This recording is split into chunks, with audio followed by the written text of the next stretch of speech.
আপনাদের সম্পূর্ণ ইউনিক পদ্ধতিতে চিংড়ি কারি বানিয়ে দেখাচ্ছি। এর জন্য প্রথমে একটা মশলা রেডি করে নিতে হবে।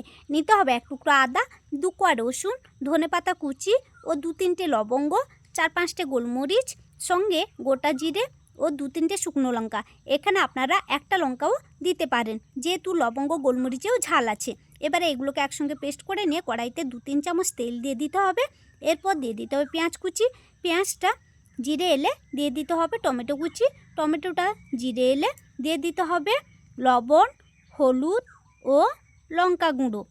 এখানে লঙ্কাটা আপনারা বুঝে সুঝে দেবেন, যেহেতু মশলা পেস্টেও লঙ্কাটা দেওয়া আছে। এরপর দিয়ে দিতে হবে পেস্ট মশলাটা, সঙ্গে একটু মশলা ধোয়া জল দিয়ে কষিয়ে নিতে হবে। এরপর মশলাটাকে কষিয়ে দিয়ে দিতে হবে টুকরো করে রাখা আলু। এবারে আলুটাকে দিয়ে কিছুক্ষণ ঢাকা দিয়ে দিয়ে কষিয়ে নিতে হবে। আলুটা একটু মজে এলে দিয়ে দিতে হবে টুকরো করে রাখা কুমড়োগুলো। এবারে কুমড়োটাকে দিয়ে সঙ্গে অল্প একটু লবণ দিয়ে কষিয়ে নিতে হবে। এরপর দিয়ে দিতে হবে পরিষ্কার করে ধুয়ে রাখা কাঁচা চিংড়ি মাছগুলো।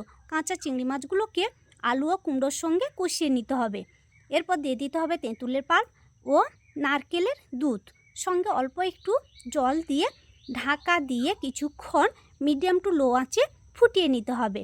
এরপর গ্রেভিটা মাখা মাখা হয়ে এলে দিয়ে দিতে হবে চেরা কাঁচা লঙ্কা ও সামান্য চিনি দিয়ে এবারে গ্রেভিটাকে গামাখা করে নামিয়ে নিলেই দুর্দান্ত টেস্টি ইউনিক পদ্ধতিতে চিংড়ি কারি রেডি।